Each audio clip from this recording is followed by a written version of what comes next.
ನಮೋ Venkatesha. Cervical ಇಂಟ್ರಾಎಪಿಥೀಲಿಯಲ್ ನಿಯೋಪ್ಲೇಸಿಯಾ part 1ಗೆ ಸ್ವಾಗತ ಸುಸ್ವಾಗತ.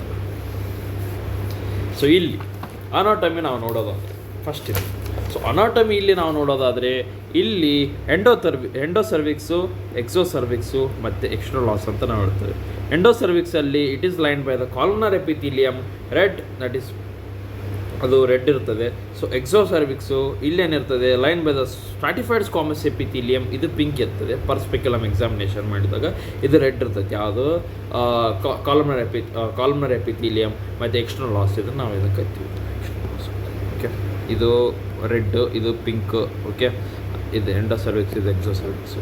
So ಇದ್ರ ಮಧ್ಯದಲ್ಲಿ ನಡೆಯುವಂಥ ನಾಟಂಕಿ ಆಟಗಳಿಗೆ ನಾವು ಟ್ರಾನ್ಸ್ಫಾರ್ಮೇಷನ್ ಝೋನ್ ಅಂತ ಕರಿತೀವಿ.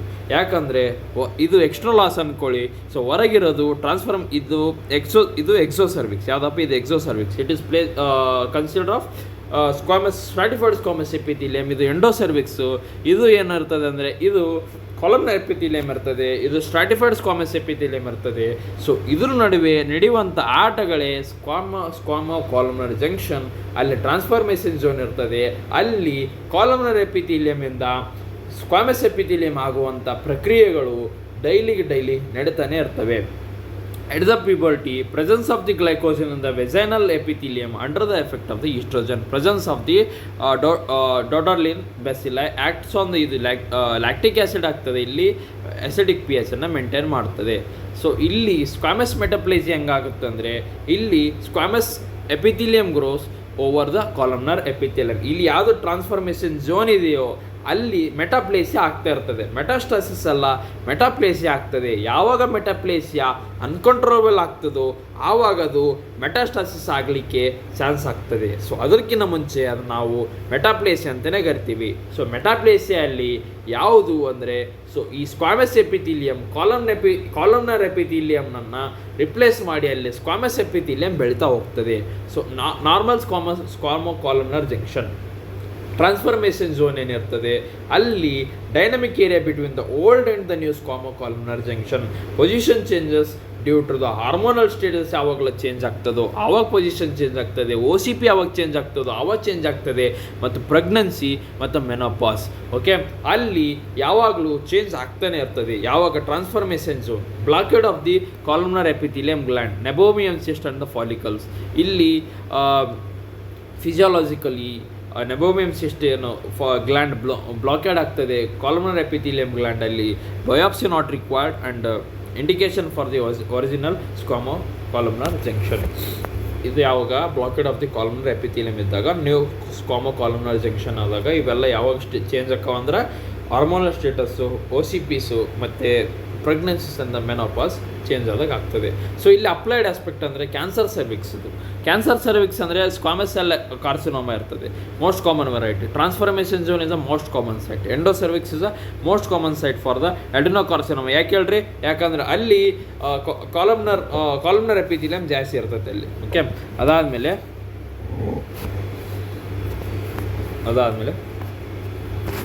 ಪ್ಯಾಪ್ಸ್ಮಿಯರ್ ತಗೊಂತೀವಿ ನಾವು ಸ್ಯಾಂಪಲ್. ಟ್ರಾನ್ಸ್ಫಾರ್ಮೇಷನ್ ಝೋನ್ದಾಗ ಎಕ್ಸ್ಟರ್ನಲ್ ಈಗ ಪ್ಯಾಪ್ಸ್ಮಿಯರ್ ತಗೊಂತಾರಲ್ಲ ಟ್ರಾನ್ಸ್ಫಾರ್ಮೇಷನ್ ಝೋನ್ದಾಗೆ ತೊಗೋತಾರೆ ಅದನ್ನು. ಸೊ ಅದು ಎಂಡೋಸರ್ವಿಕ್ಸಲ್ಲಿ. ಸೊ ಪ್ಯಾಪ್ಸ್ಮಿಯರ್ ತಗೊಂಡಾದಾಗ ಸೊ ಫಿಸಿಯಾಲಜಿಕಲಿ ಡಿಸ್ಪ್ಲೇಸಿ ಆದರೆ ಮೆಟಾಪ್ಲೇಸಿ ಅಂದರೆ physiological non pre malignant seen in all the females. Okay, ಯಾಕಂದರೆ ಚೇಂಜ್ ಆಗ್ತಾ ಇರುತ್ತೆ. ಯಾಕಂದರೆ OCPs ತಗೊಂಡಾಗ ಹಾರ್ಮೋನಲ್ ಸ್ಟೇಟಸ್ ಚೇಂಜ್ ಆದಾಗ, ಪ್ರೆಗ್ನೆನ್ಸಿಸ್ ಆದಾಗ ಮತ್ತು ಮೆನೋಪಾಸ್ ಆದಾಗ ಇವೆಲ್ಲ ಚೇಂಜ್ ಆಗ್ತಾನೆ ಇರ್ತದೆ. ಓಕೆ, ಅದಾದಮೇಲೆ ಸೊ ಡಿಸ್ಪ್ಲೇಸಿ ಆದಾಗ ಪ್ಯಾಥಾಲಜಿಕಲ್ ಪ್ರೀ ಮ್ಯಾಲಿಗ್ನೆಂಟ್ ಮತ್ತು occurrence in the presence of the risk factor cancer cervix ಅಂತ ಹೇಳ್ತೀವಿ. ಕ್ಯಾರೆಕ್ಟರಿಸ್ಟಿಕ್ಸ್ ಆಫ್ ದಿ ಡಿಸ್ಪ್ಲೇಸಿಕ್ ಸೆಲ್ಸ್ ಅಂದರೆ ನ್ಯೂಕ್ಲಿಯರ್ ಸೈಟೋಪ್ಲಾಸಮ್ ರೇಷಿಯೋ ಜಾಸ್ತಿ ಆಗ್ತದೆ, ನ್ಯೂಕ್ಲಿಯರ್ ಪೆಕ್ನೋಸಿಸ್ ಜಾಸ್ತಿ ಆಗ್ತದೆ. ಒಂದು ನೆನ್ಪಿಟ್ಕೊಳ್ಳಿ, ಯಾವಾಗ ಡಿಸ್ಪ್ಲೇಸಿ ಆಗ್ತದೋ ಅನ್ಆರ್ಗನೈಸ್ಡ್ ಮೆಟಾಪ್ಲೇಸಿ ಆಗ್ತದೋ ಆವಾಗ increase in the nuclear cytoplasmic ratio ಆಗ್ತದೆ, ನ್ಯೂಕ್ಲಿಯರ್ ಪೆಕ್ನೋಸಿಸ್ ಆಗ್ತದೆ. ಸೊ ಕಾರ್ಸಿನೋಮಾ ಯಾವಾಗಂತ ನಾವು ಹೇಳ್ತೀವಿ. ಸರ್ವೈಕಲ್ ಎಪಿಥೀಲಿಯಲ್ ಥಿಕ್ನೆಸ್ 1/3 ಕಮ್ಮಿ ಇದ್ದಾಗ CIN1 ಅಂತ ಕರಿತೀವಿ. 1/3 to 2/3 ಇದ್ದಾಗ CIN2 ಅಂತ ಕರಿತೀವಿ. ಗ್ರೇಟರ್ ದೆನ್ 2/3 ಎಪಿಥೀಲಿಯಲ್ ಥಿಕ್ನೆಸ್ ಇದ್ದಾಗ CIN3 ಅಂತ ಕರಿತೀವಿ. Complete thickness without involvement of the overlining membrane ಇದ್ದಾಗ ಕಾರ್ಸಿನೋಮಾ ಇನ್ ಸಿಟು. ಇದು ಯಾವಂದರೆ ಸೊ ಇದು ಯಾವ ಥರ ಅಂದರೆ ಒಂದು ಡಯಾಗ್ರಾಮ್ ಹಾಕಿದ್ರೆ ಗೊತ್ತಾಗ್ತದೆ. ಯಾವಾಗ ನಾವು CI1, CI1, CIN2, CIN3 ಅಂತ ಕರಿತೇವೆ. ಸೊ ಒಂದು ಇದನ್ನು ಕನ್ಸಿಡರ್ ಮಾಡ್ತೀವಿ ಓವರ್ಲೈಯಿಂಗ್ ಮೆಮರಿ. ಸೊ ಈ ಒಂದು ಕಾಲಮ್ನ ರೆಪ್ಲಿಕೇಷನ್. ಸೊ ಒಂಥರ 3 ಲೇಯರ್ ಹಾಕ್ಕೊಳ್ಳಿ.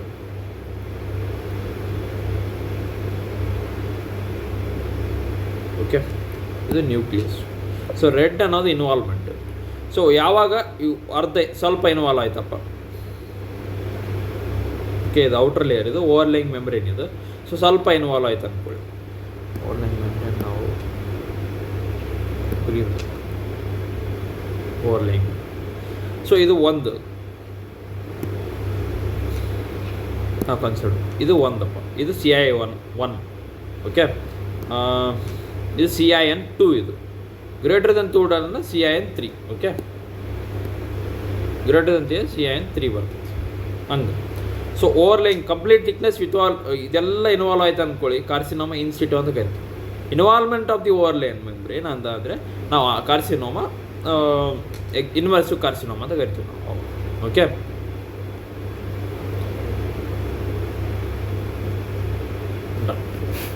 ಸೊ ಅದಾದ next CIN1, CIN2, CIN3 due to the biopsy tissue sampling ತಗೊಂತೀವಿ. ಅದು ಯಾವ್ದ ಮೇಲೆ ಡಿಟರ್ಮಿನೇಟ್ ಮಾಡ್ತೀವಿ ಅಂದರೆ ಪ್ಯಾಪ್ಸ್ಮಿಯರ್ ಅಂತ.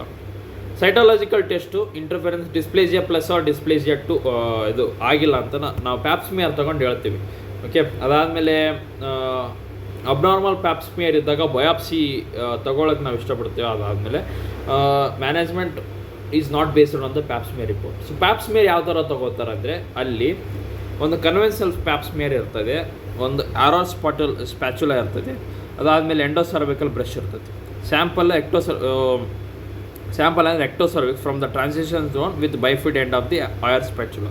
ಐರ್ ಸ್ಪ್ಯಾಕ್ ಇರ್ತದಲ್ಲ, ಅದು ಈ ಥರ ಏನಾದರೂ ಎಕ್ಟೋಸರ್ವಿಕ್ಸ್ ಅಂದ್ಕೊಳ್ಳಿ, ಐರ್ ಸ್ಪ್ಯಾಚುಲಾ ಇಟ್ಟು ಈ ಥರ ರೌಂಡ್ ಮಾಡ್ತಾರೆ. ಬೈಫಿಡ್ ಐರ್ ಸ್ಪ್ಯಾಚುಲಾ 360 ಡಿಗ್ರಿ ರೊಟೇಟ್ ಮಾಡಿ ಎಂಡೋಸರ್ವಿಕ್ಸ್ನ ಇದು ಎಕ್ಸೋಸರ್ವಿಕ್ಸ್ ಇದ್ದಾಗ ಐರ್ ಸ್ಪ್ಯಾಚುಲಾ. ಎಂಡೋಸರ್ವಿಕ್ಸ್ ಅಂದರೆ ಎಂಡೋಸರ್ವಿಕಲ್ ಬ್ರೆಸ್ ತಗೊಂಡು ಈ ಥರ ಒಳಗೆ ನಾವು ತಿರ್ಸ್ಬಿಡ್ತೀವಿ. Both smears and samples on the same slide, ಒಂದೇ ಸ್ಲೈಡ್ದಾಗ ಹಾಕ್ಕೊಳ್ಳಿ. ಫಿಕ್ಸೇಟಿವ್ ಅಂದರೆ ಇಥೈಲ್ ಈಥರು ಅಥವಾ ಈ ಥರ ಒಂದು ಹಾಕೋದ್ರೆ ಫಿಕ್ಸ್ ಆಗುತ್ತೆ. Do not air dry the slides, okay. Air dry ಮಾಡಬೇಡಿ, ಈ ಥರ ಫಿಕ್ಸೇಟಿವ್ ಇದು ಮಾಡಿ ಹಾಕಿ. ಅದಾದಮೇಲೆ ಆ್ಯಕ್ಟಿವ್ ಬ್ಲೀಡಿಂಗ್, ರಿಲೇಟಿವ್ ಇಂಡಿಕೇಷನ್ ಅಂದರೆ ಆ್ಯಕ್ಟಿವ್ ಬ್ಲೀಡಿಂಗ್ ಕಾಂಟ್ರಾ ಇಂಡಿಕೇಷನ್ ಅಂದರೆ ಆ್ಯಕ್ಟಿವ್ ಬ್ಲೀಡಿಂಗ್ ಇದ್ದಾಗ ನೀವು ಕಾಂಟ್ರಾ ಇಂಡಿಕೇಟ್ ಅವೆಲ್ಲ ಮಾಡಬಾರ್ದು. ಇದನ್ನೆಲ್ಲ ಮಾಡಬಾರ್ದು ಆ್ಯಕ್ಟಿವ್ ಬ್ಲೀಡಿಂಗ್ ಇದ್ದಾಗ. ಜಾಸ್ತಿ ಬ್ಲೀಡಿಂಗ್ ಆಗ್ಬಿಡ್ತದೆ, ಯಾಕಂದರೆ ಯಾವ್ದಾನ ಪ್ರೋಟೀನ್ಸ್ ಯಾವ್ಯಾವ ಡೆಫಿಷಿಯನ್ಸಿ ಇಟ್ಟು ಅಂತ ಇದೇನ ನಾವು ಐರ್ ಸ್ಪ್ಯಾಚುಲಾ ಅಂತ ಹಿಂಗೆ ಮಾಡಿಬಿಟ್ಟು ಅಂದ್ರೆ ಭಾಳ ವಾಲ್ಸಕೈತೆ. Notable points: per vaginal examination is not done prior to the Pap smear. ಯಾಕಂದರೆ ಇರ್ತಕ್ಕಂಥ ಮೇಯ್ನ್ ಪ್ರೂಫ್ಗಳು ಏನಿರ್ತದಲ್ಲ ಅವೆಲ್ಲ ಡಿಸ್ಪ್ಲೇಸ್ ಆಗಿಬಿಡ್ತಾವೆ. ಅದಾದಮೇಲೆ best time for the Pap smear is periovulatory phase ಇರ್ತದೆ. ಅಂದರೆ ಓವಲೇಟ್ರಿ ಫೇಸ್ ಅಲ್ಲ, ಪೆರಿಓವಲೇಟ್ರಿ ಫೇಸ್ ಇದ್ದ ನಾವು separate cervico vaginal swab is taken for HPV DNA testing. ಅಂದರೆ ಹ್ಯೂಮನ್ ಪ್ಲಾಸೆಂಟಲ್ ಇದು ಹ್ಯೂಮನ್ ಪ್ಯಾಪಿಲೋಮಾ ವೈರಸ್ ಏನಿರ್ತೈತಲ್ಲ ಅದು ಭಾಳ ವರ್ಸ್ಟ್ ನನ್ನ ಮಗಂದು. ಸೊ ಅದರಿಂದ ಈ ಸರ್ವೈಕಲ್ ಕ್ಯಾನ್ಸರ್ ಬರುವಂಥ ಚಾನ್ಸ್ಗಳು ತುಂಬ ಇರ್ತವೆ. ಅದಾದಮೇಲೆ ಲಿಕ್ವಿಡ್ ಬೇಸ್ಡ್ ಸೈಟಾಲಜಿ ಅಂದರೆ ಇನ್ಸ್ಟ್ರೂಮೆಂಟ್ ಅಂದರೆ ಯಾವುದದು ಸರ್ವೈಕಲ್ ಬ್ರಷ್ ತೊಗೊತೀವಿ, ಸರ್ವೈಕಲ್ ಬ್ರಷ್ ಅಟ್ ಬ್ರೂಮ್ ತೊಗೊತೀವಿ. ಫಿಕ್ಸೇಟಿವ್ ಅಂದರೆ ಮಿಥನಾಲ್ ಅಲ್ಲಿ ಈಥರು ಮತ್ತು ಈಥಲ್ ಆಲ್ಕೋಹಾಲ್ ತೊಗೊಂಡಿವಿ, ಇಲ್ಲಿ ಮಿಥನಾಲ್ ತೊಗೊತೀವಿ. ಸೊ ಈ ಥರ sample use for Pap smear HPV DNA testing during the menstruation. ಇದು ಅದು ಪೆರಿಓವಲೇಟ್ರಿ ಫೇಸ್ ಇರ್ತೈತಿ. ಲೆಸ್ ನಂಬರ್ ಆಫ್ ಅನ್ಸ್ಯಾಟಿಸ್ಫ್ಯಾಕ್ಟರಿ ಸ್ಮಿಯರ್, ಇದು ಲಿಕ್ವಿಡ್ ಬೇಸ್ಡ್ ಸೈಟಾಲಜಿ ಇದು, ಓಕೆ. ಅದಾದಮೇಲೆ ಬೆಡ್ಸಾಡಾ ಕ್ಲಾಸಿಫಿಕೇಷನ್ ಆಫ್ ದಿ ಸೈಟೋಪ್ಯಾಥೊಲಾಜಿಕಲ್ ಸ್ಮಿಯರ್ ಏನು ಮಾಡ್ತೀವಿ ಅಂದರೆ ಕನ್ವೆನ್ಷನಲ್ ಅಂದರೆ ಲಿಕ್ವಿಡ್. ಇದು ಕನ್ವೆನ್ಷನಲ್ ಪ್ಯಾಪ್ಸ್ಮಿಯರ್ ಅಂದ್ರೆ ನಾವು ಐರ್ ಸ್ಪ್ಯಾಚುಲಾ ಎಂಡೋಸರ್ವಿಕಲ್ ಬ್ರಷ್ ಏನು ಹಾಕ್ತೀವಲ್ಲ ಆವಾಗ ಇದು ಬೇಕು 8K 10K cells, but 4K to 5K. ಇದು ಕಾಲಮ್ನರ್ ಸೆಲ್ಸ್ 10 to 12 ಬರ್ತದೆ, ಇದು 10 to 12 ಸೇಮ್ ಬರ್ತದೆ ಕಾಲಮ್ನರ್ ಸೆಲ್ ಅಂದ್ರೆ. ರಿಸ್ಕ್ ಫ್ಯಾಕ್ಟರ್ ಅಂದ್ರೆ HPV, ಇದಕ್ಕೆ ರಿಸ್ಕ್ ಫ್ಯಾಕ್ಟರ್ ಅಂದರೆ HIV, HPV ಆಗಲಿ, ಅರ್ಲಿ ಏನಪ್ಪ ಚೈಲ್ಡ್ ಬರ್ತಿ ಅನ್ನೋದ್ರ ಲೆಸನ್ 20 years ಇದ್ರೆ, ಅಂದರೆ multiple sex partner, immuno compromised state, for the cervical cancer ಅಂದ್ರೆ HPV HIV ಚೈಲ್ಡ್ ಬರ್ತ್ ಜಲ್ದಿ ಆಗಿತ್ತು ಅಂದ್ರೆ adeno carcinoma of the cervix ಇತ್ತಂದರೆ ಓಕೆ ಸ್ಮೋಕಿಂಗ್ ಏನಾದರೂ ಸ್ಕ್ವಾಮಸ್ ಸೆಲ್ ಕಾರ್ಸಿನೋಮಾಕ್ಕೆ ದಾರಿ ಮಾಡಿಕೊಡ್ತೈತಿ and low socio economic status ಇರ್ತೈತಿ and immuno compromised stage ಮಲ್ಟಿಪ್ಯಾರಿಟಿ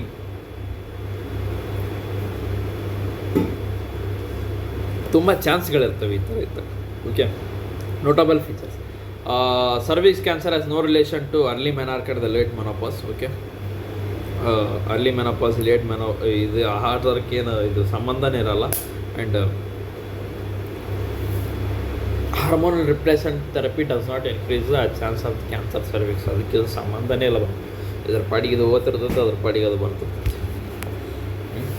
so multiple sex partner early child birth ಮತ್ತು ಅಡಿನೋ ಕಾರ್ಸಿನೋಮಾ ಸರ್ವಿಕ್ಸ್ ಇದನ್ನೆಲ್ಲ ನೆನ್ಪಿಟ್ಕೊಳ್ಳಿ ಸೊ ನೆಕ್ಸ್ಟ್ ಬರೋದು human papilloma virus the worst virus ಉದ್ದಿರ ನನ್ನ ಮಗ ಸೊ ಇದೇನು ಮಾಡ್ತದೆ ಅಂದರೆ epitheliotropic complete life cycle in the epithelial cells ಇದಿರುತ್ತೆ ಅದಾದಮೇಲೆ HPV affects the basal and the parabasal cells okay basal parabasal cells ನಾವು ಯಾವುದಪ್ಪ ಪ್ರೊಜೆಸ್ಟ್ರಾನ್ ಈಸ್ಟ್ರೋಜನ್ ಅಂದರೆ ಈ ಮೆನೋಪಾಸಲ್ ವುಮೆನ್ಸ್ ನೋಡ್ತೀವಿ perinuclear affects the parabasal cells superficial cells ಅದಾದಮೇಲೆ perinuclear ಹ್ಯಾಲೋವೈಕ್ಯೂಲ್ malignant transformation ಅಂದರೆ E6 E7 E6 ಅಂದರೆ knockouts P53 immortal cells E7 knockout the retinoblastoma gene so what are main important P53 ಮತ್ತು retinoblastoma gene is very important ಇಯರ್ E7 ಏನಾದರೂ sample ಇತ್ತಂದರೆ ಇವೆಲ್ಲ ಹೊರಗಾಗ್ತದೆ ಸಬ್ types ಅಂದರೆ E6 E7 ನೋಡಿದರೆ ನೀವು ಅದಾದಮೇಲೆ HPV 16 18 ತಗೋರಿ ಅದಾದಮೇಲೆ ಮೋಸ್ಟ್ ಕಾಮನ್ ಅಂದರೆ HPV 16 is the most common important Virat Kohli ಇದು 18 ಮೋಸ್ಟ್ ಸ್ಪೆಸಿಫಿಕ್ಕು ಅದರಲ್ಲಿ -2 HPV 16 ತೊಗೊಳ್ಳಿ ಆ್ಯಂಡ್ ಸೊ ನೀವು ನೆನಪಿಟ್ಕೊಳ್ಕಾಯಿ ನಂಬರ್ ಅಂದರೆ E1 E2 E6 E7 HPV 16 17 18 31 32 35 58 52 ಹೆಂಗಾದ್ರು ನೆನ್ಪಿಟ್ಕೊಳ್ಳಿ ಅದು ಇದು ಪ್ಯಾಟ್ ಹೊಡ್ಕೊಂಡು ಸೊ ಇಷ್ಟು high risk of the HPV sub types ಅದು ಕ್ಯಾನ್ಸರ್ ಮೇಲಲ್ಲಿ HPV ಇದ್ದರೆ ಪೆನಿಸ್ ಕ್ಯಾನ್ಸರ್ ಬರ್ತೈತಿ ಆ್ಯಂಡ್ ಆ್ಯನಲ್ ಕ್ಯಾನ್ಸರ್ ಬರ್ತೈತಿ oropharyngeal cancer is very very dangerous for that one and ಫೀಮೇಲಲ್ಲಿ ಕ್ಯಾನ್ಸರ್ ಸರ್ವಿಕ್ಸ್ ಕ್ಯಾನ್ಸರ್ ಅಲ್ವಾ ಕ್ಯಾನ್ಸರ್ ವೆಜೈನ ಬರ್ತಕ್ಕಂಥ ಚಾನ್ಸ್ಗಳು ಜಾಸ್ತಿ ಇರ್ತದೆ ಲೋ ರಿಸ್ಕ್ ಸಬ್ ಟೈಪ್ಸ್ ಅಂದರೆ HPV 6 and 11 6 and 11 ಇಲ್ಲಿ ಲೋ ರಿಸ್ಕ್ ಕ್ಯಾನ್ಸರ್ ಟೈಪ್ ಇವು ಇಲ್ಲಿ ಜೆನೆಟಲ್ ವಾರ್ಡ್ಸ್ ಮತ್ತು ಡ್ರಗ್ ಆಫ್ ಚಾಯ್ಸ್ ಅಂದರೆ ಟ್ರೈಮೆಥಿಕ್ಲೋನ್ ಆ್ಯಸಿಡ್ ಟ್ರೈಕ್ಲೋರೋ ಅಸಿಟಿಕ್ ಆ್ಯಸಿಡ್ ಬರ್ತದೆ ಲೆರೆಂಜಲ್ ಪ್ಯಾಪಿಲೋಮಾ ಆ್ಯಂಡ್ ನ್ಯೂ ಬಾರ್ನ್ಸ್ ಬರ್ತದೆ prevention of the HPV infections ಯಾವ ಥರ ಅಂದರೆ ಸೊ ಸ್ಕ್ರೀನಿಂಗ್ ಮತ್ತು ವ್ಯಾಕ್ಸಿನೇಷನ್ ನಾವು ಮಾಡ್ತಾ ಹೋಗ್ತೇವೆ ಅಲ್ಲಿ HPV is resolved by 90% and HPV infection persist for 10% dysplasia ಆಗಿ CIN1 ಆಗಿ ಕಾರ್ಸಿನೋಮಾ ಇನ್ಸಿಟು ಆಗಿ ಕಾರ್ಸಿನೋಮಾ ಸರ್ವಿಕ್ಸ್ ಆಗುವಂಥ ಚಾನ್ಸ್ಗಳು ಇದು 21 30 ಇಯರ್ಸ್ ಅಲ್ಲಿ ಬಂದರೆ ಅಲ್ಲಿಂದ 15 ಇಯರ್ಸ್ ತಗೊಂಡು ಅಲ್ಲಿಂದ ಸೊ ಇವರಿಗೆ 20 ವರ್ಷದೊಳಗೆ ಕಾರ್ಸಿನೋಮಾ ಸರ್ವಿಕ್ಸ್ ಆಗುವಂಥ ಚಾನ್ಸ್ಗಳು ತುಂಬ ಇರ್ತದೆ ಸೊ 90% ಆಫ್ ದೆಮ್ ಆರ್ ವ್ಯಾಕ್ಸಿನೇಷನಿಂದ ಕಮ್ಮಿ ಆಗ್ತದೆ 70% ಸ್ಕ್ರೀನಿಂಗ್ ಆದಾಗ ರಿಪೀಟೆಡ್ಲಿ 45% ಮಾಡಬೇಕು 90% is CIN and CI2 is you the treatment ಅಂತ ನಾವು ಹೇಳ್ತೇವೆ methods most sensitive HPV DNA ಅದಾದಮೇಲೆ ಮೋಸ್ಟ್ ಸ್ಪೆಸಿಫಿಕ್ ಅಂದರೆ ಪ್ಯಾಪ್ಸ್ಮಿಯರ್ ನಾವು ತಗೋದಾಗ ಮೋಸ್ಟ್ ಸ್ಪೆಸಿಫಿಕ್ ಬರ್ತದೆ and other methods recommended by the WHO visual inspection by the acetic acid ನಾವು ಟ್ರೈಮೆಥೋಕ್ಲೋನ್ ಅಸಿಟಿಕ್ ಆ್ಯಸಿಡ್ ನೋಡಿ ನಾವು ಟ್ರೈಕ್ಲೋರೋ ಅಸಿಟಿಕ್ ಆ್ಯಸಿಡ್ ಹಾಕಿ ನಾವು ನೋಡ್ತೇವೆ ಅದನ್ನು not recommended by the visual inspection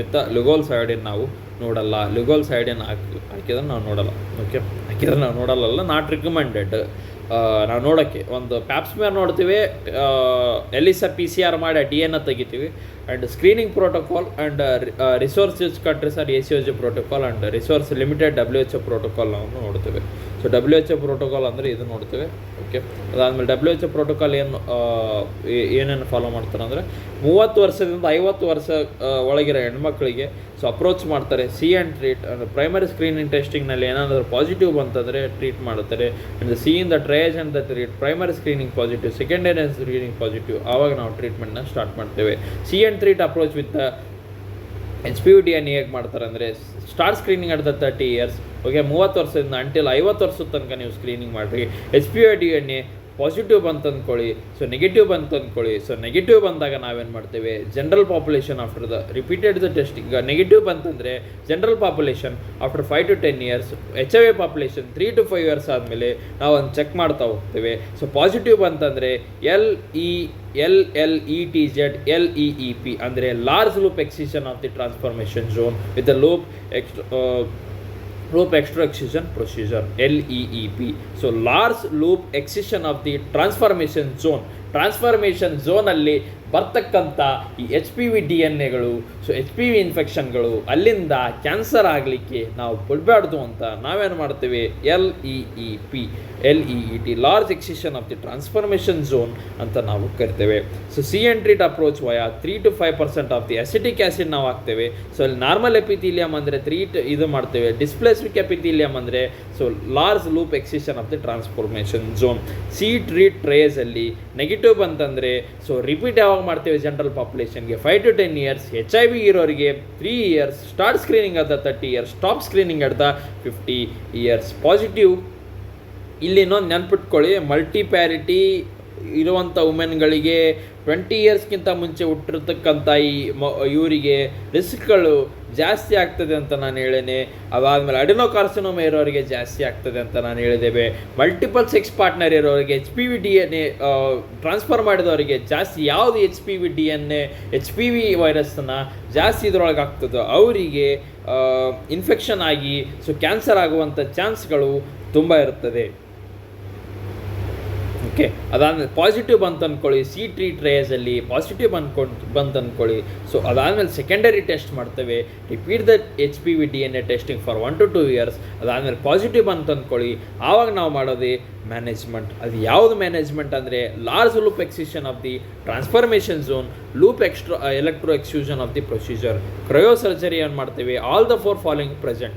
so cryo surgery ಯಾವಾಗ ಮಾಡ್ತೇವೆ ಅಂದರೆ ಸೊ ಟ್ರಾನ್ಸ್ಫಾರ್ಮೇಷನ್ ಝೋನ್ ಕಣ್ಣಿಗೆ ಕಾಣ್ತಾ ಇರಬೇಕು, ಎಂಟೈರ್ ಲೀಷನ್ ಎಲ್ಲ ಲೀಷನ್ಗಳು ನಮಗೆ ಕಣ್ಣಿಗೆ ವಿಸಿಬಲ್ ಆಗಿರಬೇಕು, ಅವರಿಗೆ HIV ಇರಬಾರ್ದು. ಅದಾದಮೇಲೆ displacement area should occupy only 2 quadrants of the cervix. Okay, so indication for the following large loop excision for the cryo surgery ಅಂದರೆ ನಾವು ಅವಾಗ ಟ್ರಾನ್ಸ್ಫಾರ್ಮೇಷನ್ ಝೋನ್ ವಿಸಿಬಲ್ ಇರಬೇಕು, ನಮಗೆ ಎಲ್ಲ ಒಂದು ಎಂಟೈರ್ ಲೀಷನ್ ವಿಸಿಬಲ್ ಇರಬೇಕು. ಟ್ರಾನ್ಸ್ಫಾರ್ಮೇಷನ್ ಝೋನ್ ಎಲ್ಲ ಇತ್ತು, ಸೊ ಅದರೊಳಗೆ ಎಂಟೈರ್ ಲೀಷನ್ಸ್ ಎಲ್ಲ ವಿಸಿಬಲ್ ಇತ್ತು. ಅವರಿಗೆ HIV ಇರದೇ ಇದ್ದಾಗ ಮತ್ತು ಡಿಸ್ಪ್ಲೇಸಿಯಾ ಅದು 2 ಕ್ವಾಡ್ರೆಂಟ್ನ ಇನ್ವಾಲ್ವ್ ಆದಾಗ ನಾವು ಈ ಒಂದು ಪ್ರೊಸೀಜರ್ನ ಕೈಗೆ ತಗೊಳ್ತೇವೆ. ಸೊ HPV DNA ಟೆಸ್ಟಿಂಗ್ ಇದ್ದಾಗ done at the 30 years, earliest is 25 years. Testing via hybrid capture technique ಅಥವಾ PCR ಎಲಿಸಾ ಮಾಡಿನೂ ನೀವು HPV DNA ನೀವು ತಗೋಬೋದು. And indicator for the high risk of the HPV infection does not tell about the sub types of the HPV ಯಾವುದಂತ ನಮಗೆ ಹೇಳೋದಿಲ್ಲ. Test for the sub type, ಈಗ ನಾವು HPVನ ಗೊತ್ತಾಯಿತು, ಸಬ್ ಟೈಪ್ಸ್ ಏನಾದರೂ 35, 16, 18, 2, 3, E2, E6, E7 ಏನಾದರೂ ಅಷ್ಟೊತ್ತು ನೋಡಿದ್ವಲ್ಲ. E6 is on P53, E7 is on retinoblastoma and all the types of HPV 16, 17, 18, 33, 32, 30, 35, 52 ಇವೆಲ್ಲ ಸಬ್ ಟೈಪ್ಸ್ ನಾವು ನೋಡೋದಕ್ಕೆ ನಾವು on clarity test, cobas test ಮತ್ತು ಪಾರ್ಷಿಯಲ್ ಜೀನೋಟೈಪಿಂಗ್ ಟೆಸ್ಟ್ನ ನಾವು ಮಾಡ್ತೇವೆ. ಸೊ ಅದಾದಮೇಲೆ HPV ಟೆಸ್ಟಿಂಗ್ ಪ್ಲಸ್ ಪ್ಯಾಪ್ ಟೆಸ್ಟ್ನ ಕಂಟೆಸ್ಟ್ ಮಾಡಿದಾಗ, ಪ್ಯಾಪ್ ಟೆಸ್ಟ್ ಇದು ನೋಡಿದಾಗ HPV testing reflex HPV testing. Apply the 3 to 5% of the acetic acid. Dysplastic cell ಇದ್ದರೆ, ಇನ್ಕ್ರೀಸ್ ಇನ್ ದ ನ್ಯೂಕ್ಲಿಯಸ್ ಇದ್ದರೆ, ನ್ಯೂಕ್ಲಿಯರ್ ಪ್ರೋಟೀನ್ ಜಾಸ್ತಿ ಇದ್ದರೆ coagulate acetic acid as white appearance ಬರ್ತದೆ. ವೈಟ್ ಇದ್ದರೆ ಡಿಸ್ಪ್ಲಾಸಿಕ್ ಎಪಿಥೀಲಿಯಮ್ ಅಂತ ಹೇಳ್ಬೋದು, ಪಿಂಕ್ ಇದ್ದರೆ ನಾರ್ಮಲ್ ಎಪಿಥೀಲಿಯಮ್ ಅಂತ ಹೇಳ್ಬೋದು, ಮತ್ತು ಗ್ರೇ ಇದ್ದರೆ ಮೆಟಾಪ್ಲೇಸಿಯಾ ಆಲ್ರೆಡಿ ಆಗಿಬಿಟ್ಟಿದೆ ಅಂತ ನಾವು ಹೇಳ್ತೇವೆ. ಅದಾದಮೇಲೆ ವಿಜುವಲ್ ಇನ್ಫೆಕ್ಷನ್ ನೋಡಿದಾಗ with Lugol's iodine surfaces area, normal epithelium, unstained area ಇದ್ದಾಗ ಡಿಸ್ಪ್ಲಾಸ್ಟಿಕ್ ಎಪಿಥೀಲಿಯಮ್ ಅಂತ ನಾವು ಹೇಳಲಿಕ್ಕೆ ಇಚ್ಛೆ ಪಡಿಸ್ತೇವೆ. ಅದಾದಮೇಲೆ ಎಕ್ಸ್ಟ್ರೋಪಿಯಾನ್ ಇದ್ದಾಗ endocervix visible on the ectocervix ಮತ್ತು most common in the pregnancy and the not pre-malignant complaint of the post-coital bleeding ಇವರಿಗೆ ಬರ್ತಾ ಇರ್ತದೆ. ಸೊ ACOG ರೆಕಮೆಂಡೇಷನ್ ಅಂದರೆ ಪ್ಯಾಪ್ಸ್ಮಿಯರ್ ಮಾಡಿ ರಿಪೀಟ್ 5 years ಆದಮೇಲೆ ನೋಡಿ, 30 ವರ್ಷದ ತನಕ ನೋಡಿ, ಅದಾದಮೇಲೆ HPV DNA ಟೆಸ್ಟಿಂಗ್ ಮಾಡಿ, ಟೆಸ್ಟ್ ಮಾಡಿ. ಇಲ್ಲಿ ಏನು ಮಾಡಿದ್ವಪ್ಪ ಅವಾಗ cobas test, on clarity test, partial genotyping test, ಆದಮೇಲೆ ಪ್ಯಾಪ್ ಟೆಸ್ಟ್ ಅಬ್ನಾರ್ಮಲ್ಲು, ರಿಫ್ಲೆಕ್ಸ್ ಇವೆಲ್ಲ ಏನು ನೋಡ್ಕೋತೀವಲ್ಲ ಇವೆಲ್ಲ ಸಪ್ರೇಟ್ ನೋಡ್ಕೊಳ್ಳಿ. Co test. So H P V test plus pap test ಮಾಡಿದಾಗ ಕೋಡ್ ಟೆಸ್ಟ್ ಅಂತ ನಾವು ಕನ್ಸಿಡರ್ ಮಾಡ್ತೀವಿ. Okay, every 5 years to 65 years. Notable points: hysterectomy done for the benign causes. Female began sexual life is less than. Screening started from the 21 years. Female between the 55 to 65 years. One the abnormal smear andre continued screening up to 75 years. Screening continued even after the HPV vaccination. ಅದಾದಮೇಲೆ ಕೊಡ್ತೇವೆ. So what are the HPV vaccine? Cervavac, Cervarix, Gardasil 9. ಸರ್ವವ್ಯಾಕಲ್ಲಿ quadrivalent ಇರ್ತದೆ. HPV 6, 11, 16, 18 is a Virat Kohli. 6, 11, 16, 18 protect against genital warts, carcinoma, cervix. And the manufacturer by the Serum Institute of Pune ಹೋಯ್ದು. And quadrivalent ಅಂದರೆ HPV 6, 11, 16, 18, ಸರ್ವರಿಕ್ಸು, ಸರ್ವೆಡಿಲ್, ಗಾರ್ಡಸಿಲ್ 9 ಅಂತಲೇ consider ಮಾಡ್ತೇವೆ. ಗಾರ್ಡಸಿಲ್ 9ಅಲ್ಲಿ 6, 11, 16, 18 ಎಲ್ಲ common ಇರ್ತದೆ. 31, 33, 45, 52, 58 ನಾವು ಇದರಲ್ಲಿ ಇದು ಮೋಸ್ಟ್ ಕಾಮನ್. ಯಾಕಂದರೆ ಈ US ಅಲ್ಲಿ ಇಷ್ಟು ಸಬ್ ಟೈಪ್ಸ್ಗಳು, ಕಾಪ್ಸ್ ಟೆಸ್ಟ್ ಅವು ಇವು ಕೋಟ್ ಟೆಸ್ಟ್ ಎಲ್ಲ ಮಾಡಿ ಕಂಡುಹಿಡ್ತೀವಲ್ಲ ಬಾಯ್. ಇದ್ರೊಳಗೆ ಏನಾದರೂ ಕಲರ್ಲೆಸ್ ಅಂದ್ರೆ ವೈಟ್ ಬಂತಂದ್ರೆ, ಈ ನಾರ್ಮಲ್ ಪಿಂಕ್ ಬಂತಂದ್ರೆ, ಗ್ರೇ ಬಂತಂದ್ರೆ, ಇವೇನು ಕಂಡುಹಿಡೋಕೆ ಇದೇ ಮೇನ್ ಇಂಪಾರ್ಟೆಂಟ್ ಆಗ್ತದೆ. ಸೊ ಅದಾದಮೇಲೆ high risk females 21 years to 45 years, vaccine approved till the 45 years. SAGE recommendation ಅಂದರೆ 9 to 20 years ಇದ್ರೆ ಹಾಫ್ ಡೋಸ್ ಕೊಡಿ, 21 ಮೇಲಿದ್ದರೆ 2 ಡೋಸ್ ಕೊಡಿ, HPV ಟೆಸ್ಟಿಂಗ್ ಇದ್ದರೆ 3 ಡೋಸ್ ಕೊಡಿ. So HPV testing can be given to HPV ಇದು sexual active female with HPV and the boys should be given vaccine. ಯಾರ್ಯಾರಿಗೆ ಕೊಡಬೇಕು ಇವರಿಗೆ. ಓಕೆ, ಅದಾದಮೇಲೆ vaccine schedule less than 15 years ಇದ್ದರೆ 2 ಡೋಸ್ ತೊಗೊಳ್ಳಿ, 0.5 ml ತೊಗೊಳ್ಳಿ.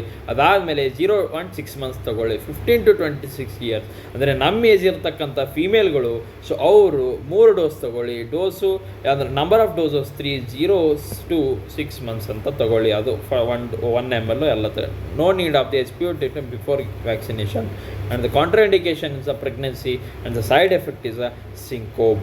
ಓಕೆ, ಧನ್ಯವಾದಗಳು. ನೆಕ್ಸ್ಟ್ ಬರ್ತವೆ CIN ಪಾರ್ಟ್ 2 ಅಲ್ಲಿ.